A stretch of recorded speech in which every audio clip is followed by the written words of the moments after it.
Hello everyone. Hi. I'm going to say before I start on this topic that for those that don't know me, hi, my name's Simone. I, as well as suffering from mental illness, I've also studied psychology, not extensively, but a little bit. Now, I'm a little bit late to the party on this because this happened when I had the 2 weeks off. But I'm still catching up from things, and I still thought it was worth talking about. For those that don't know what I'm talking about, a couple of weeks ago, a few things came out about a certain YouTuber that shocked a lot of people, and I can sort of understand why they shock people. Before this, the channel known as the Rewired Soul, otherwise known as Chris Boutte, was known as a mental health education channel, where he would talk about a particular mental health, and he would say, this person has this, and this person has this. Now, I didn't realise at that point that he didn't actually know what he was talking about. Like I say, I've got a little bit of psychology background, but not an extensive amount. So some of the words that was thrown around were easy to confuse people. But watching some of the clips back, it's pretty evident that he's not following like criteria of diagnosis, criteria of treatment, criteria of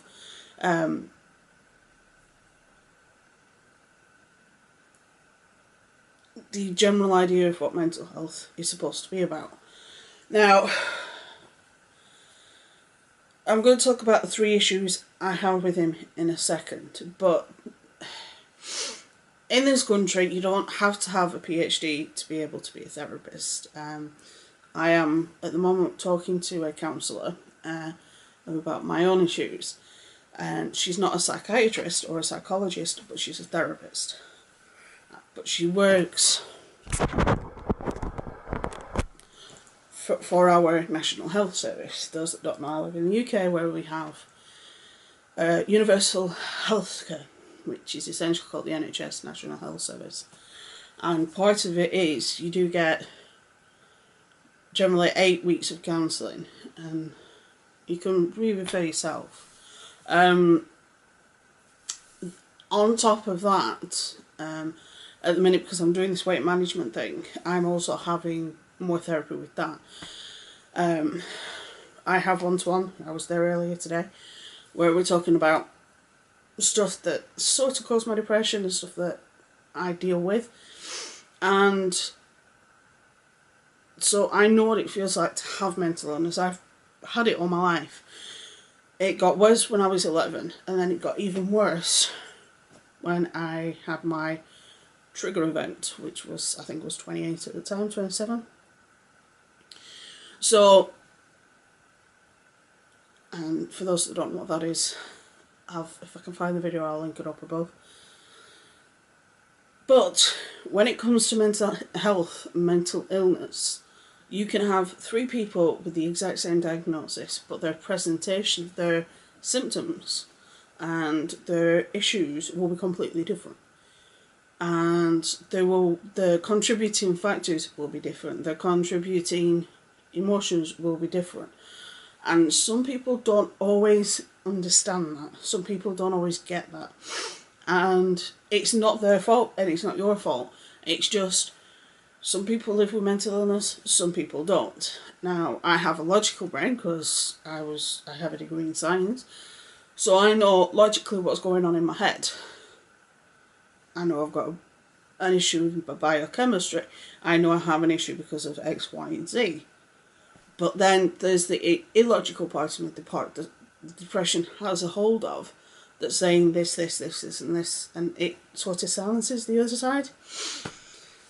So, mental illness, 2 people with the same diagnosis can present in 2 completely different ways.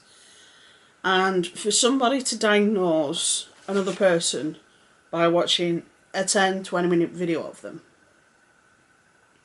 is dangerous. Now, people are going to say to me, yeah, but what about the Shane Dawson documentary? The thing with the Shane Dawson documentary is he was talking to a counsellor who has qualifications on whether or not Jake could be a narcissist or a psychopath, because that's what people were calling him, and his brother. And that's where they brought her in. While he didn't know she was there and what she was there for, she was there for a full day, and she could watch him in his natural environment with his family, with his friends, and she could watch that interactions. So she had a prolonged period of time to spend with him. But as pointed out in the documentary, there's a lot of things that count Jake off from being a psychopath or a sociopath or a narcissist. I'm not saying he doesn't have those times where he looks that way, but he does. That was done different. A, because the person in question had qualifications, and B, because it was not done off a video. It was not done off a 20-minute video or a 10-minute video, which is what this guy did. Now, the Rewired Soul was a mental health channel, which originally started off as mental health education. All being well, I understand it. He doesn't have, and this is part of the, this is the first point, he misrepresented his and his mother's qualifications. He made it seem that he had qualifications, that he knew what he was talking about, that he had the education to back up what he was talking about, that he had the training to know what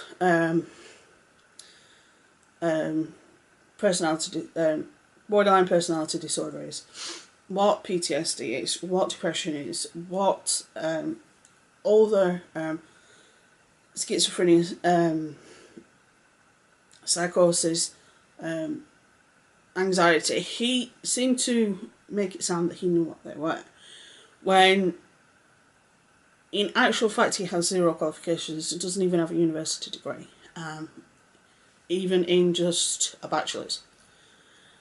He doesn't have a bachelor's degree. He doesn't have anything. He was a former drug addict who went to a mental health facility to get clean. He got clean, and then because he was clean, he became what's called an alumni coordinator, where he would coordinate with the people that were once at that facility that are no longer at that facility.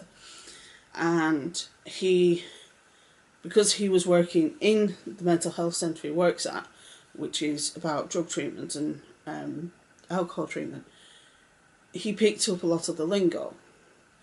Now, I'm not saying he hasn't learnt these things, but he doesn't have the qualifications to back him up. Then he said that his mother was a psychologist, and if you go on to his website, don't know whether it'll still say it, but I will link you to a couple of videos where they actually show that it shows on his website that his mum's down as a psychologist. Now, to be characterised as a psychologist, one of the most famous psychologists in existence is Dr. Phil. He has a bachelor's, a master's and a PhD in psychology, which makes him a psychologist. A psychiatrist is a medical doctor that specialises in mental illness. And there's a big difference. Psychologists can do therapy, they can do group therapy, they can do recommendations for treatment, they can do recommendations to other facilities, but they can't prescribe drugs. A psychiatrist, on the other hand, can prescribe drugs because they are a medical doctor. And usually with a psychologist, if you with a practice that has a psychologist, within the practice there'll be a psychiatrist who will then dispense any drugs that the psychologist thinks might help, because the psychologists themselves can't prescribe them. Or at least that's the way it works in this country. Also in this country, your general practitioner, your GP, can prescribe antidepressants, anti-anxiety meds and things like that. So, but when people looked into whether she was registered on the American Psychiatric Association, and various other websites. There was no records of it because she's down on the website as Dr. Kary Randazzo or something like that. And they checked her name, nothing. They checked a different website and somebody of the name Kary Randazzo came up as a drug and alcohol therapist, not a psychologist but a therapist, where you don't have to have a license. So she wouldn't have to be licensed. So she more than likely has a bachelor's, maybe a master's, but she'd be a psychologist if she had a PhD. And she's not registered with any of the boards or any of the regulating bodies of the state of California, which is what he said she was. So you're insinuating that you meant, initially you saying that you weren't qualified, and then when it came out that you weren't qualified, like, yeah, but my mum's qualified, but then it comes out your mum's not qualified. So it's like, well, what's the truth? Does your mum have a PhD? Is your mum a psychologist? If so, what's the name that she's under so people can check her credentials? Because he's offering programs, he's offering help on his website that he wasn't initially charging for. He was offering help on his website through her being from accredited people, when we don't know where them programs come from, and we also don't know what her qualifications are. Second point, he would diagnose people with mental illnesses from 10, 20, 30-minute videos. Now, there's a reason why every time you watch, and I'm going to bring him up again, and I'm probably will in this video because he's somebody that does have the qualifications. There's a reason why Dr. Phil says, I can't diagnose you right now. Because you need hours to diagnose somebody. You need hours of therapy. You need hours of meetings. You need hours of conversations, of interactions to diagnose somebody. He can, when he first meets you, he can knock some stuff off the list. But he can't give you a full-on diagnosis for, say, 4 or 5 hours. Because what you see in a video from one of the people that he would talk a lot about was Trisha Paytas. So you watch one of her videos and then she's got it says she's got personality disorder, she's got depression, she's avoiding this, she's doing this, she's not doing this. And it's like, yeah, but do you actually know that for certain? Are you her psychiatrist? Are you in the room when she has therapy? No. Right then, so back the fuck off. He was diagnosing people with mental illness before he'd spend time with them, before he'd interact them and ask questions he needed to ask to be able to make the diagnosis. But then again, he's not qualified to make a diagnosis, so what's the fucking point? But he would diagnose people online, and he would make them feel insignificant. He would make them feel like that they're mental illness, because there's one guy, I forgot what it's called. There's one guy that has a mental illness that this guy says is a danger. That the Rewired Soul says is ridiculous and dangerous. And he's like, yeah, but mental health, and it's like, I'm trying to make mental health less of a stigma. I'm trying to lighten up this topic. It's like, yeah, but if you lighten up the topic of mental illness, you turn it into a joke.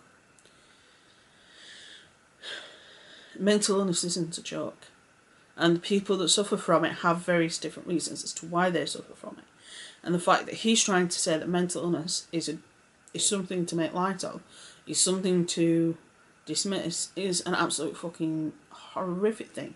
And he is making light of it, not just in his words, but in his actions, in diagnosing people with mental illnesses that they don't have.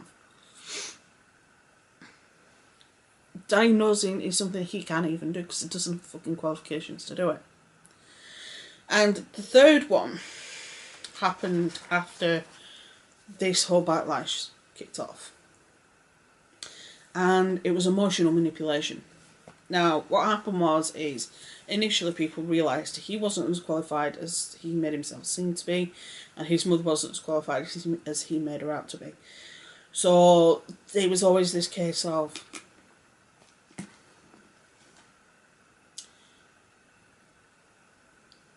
whether he knew he was coming or not is a different matter. But he's turned around and said, and this is a defence that a lot of people that are calling on that shit do, is my family being threatened. And it's like, so if your family are being threatened, your ex and your kid are being threatened, and your current girlfriend is being threatened, that isn't a good thing. However, how do you think the woman who you pretty much turned into a nervous wreck feels? She was that bad that they had to do a wellness check on her. How do you think Trisha Paytas feels every time you upload a video about her, where you say that her relationship is toxic, that her and Jason's interactions are horrendous, that there's nothing good in the relationship, that they're just fighting each other, and diagnosing somebody like Bobby Burns, who seems to be going through the ringer with God knows what, because you think that it's a good idea to try and raise awareness with mental illness by involving drama, YouTube drama, and involving somebody else who is clearly going through something. And you think this is a good idea. How do you think Trisha feels every time you upload a video? How do you think people that you talk about on a constant basis, that you diagnose with no interaction, feel? How... Like I say, if your child is being threatened and your ex is being threatened and your current girlfriend is being threatened, that's out of order, right? If that's the case, get the police involved. But he was threatening violence, and he was saying that Dustin Daly, The Viewer's Voice, and Ashley Kyle are responsible for anything that happens. No, they're not. And a lot of the backlash he got wasn't necessarily from their fans, but from people with mental illness, from people who he's called out, from people who he's belittled on his channel, that he has ridiculed on his channel. It's like the bigger YouTubers, he's diagnosed them and, you know, said, oh, this relationship is a bad idea, this relationship is a good idea. And then the smaller YouTubers, he's saying that they've got borderline personality disorder when they haven't. Or he's faking his PST when he didn't. That, oh, his depression, he's just playing on it for views. No, he's not. And a lot of people even called out Gabby Hanna and her anxiety and her depression when he doesn't know what she went through. And nobody knows what she went through. She's hinted, but she's never actually fully said what she went through. And it's nobody's business. But the fact that he's A, made it his business, and then B, put it on other people's heads because he's getting backlash because of something he's done. He's like, you're the one that misrepresented your qualifications, you misrepresented your mother's qualifications, you diagnosed people that you don't even know. And then you try the emotional manipulation. It was in an apology. The video said, apologising to Trish Paytas. He said a very short line of, I shouldn't have done what I did with Trisha, and then went off to threaten everybody. And it's like, A, I'd like to see the proof that your kids and that your partner and that your ex were being threatened. I would like to see the proof that they were receiving death threats, that people were threatening to hurt them, etc. I want to see the proof. I've shown proof when I've got threats. Where's the proof? Don't have any? Fine then. So what about the time you turned around and said somebody had borderline personality disorder, and that she was very unhinged, and that she should be God knows what, and then she had to have a wellness check because she became very, very, very unhinged. And she became very ill because of the words he said. Mental illness isn't a joke. If you want to do mental health education, get the qualifications, like several other channels have done. Get the qualifications, then do your channel. Then say, I know what I'm talking about. I can talk medicates, it's because I've got the qualifications to do so. I can talk about child protection because I've got the qualifications to do so. This guy has fuck all qualifications. So, those are my 3 issues with the Rewired Soul. I will be putting a couple of videos up in the iCard. If I can find the one about a trigger event that I mentioned earlier, I'll pop that up. And I'll also pop up the video from Inc. and the video from Jay Aubrey, which is done in collaboration with The Right Opinion, because they show a lot of evidence that backs it up. I think Inc's video is 20 minutes and Jay Aubrey's video is 45. I was watching them over the weekend, so I thought, right, I'll talk about this today, especially because I've been to therapy today. So,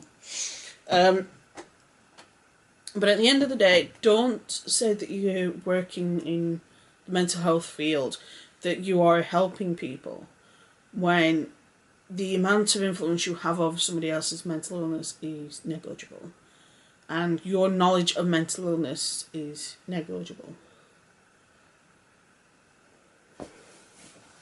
The only qualification for the job that he did was that he was sober. That was it. Anyway, with that being said, I'm going to edit this, upload it, so it's done. And I'm going to chill for the rest of the night because I'm back at the hospital tomorrow. So, but yeah, therapy is going well. There are a few things that are coming up that I may talk about one day. But at the minute, I'm just not ready. And it would actually help some of you guys understand my depression. So, but with that being said, stay safe, be good, have fun, and I will see you on Wednesday.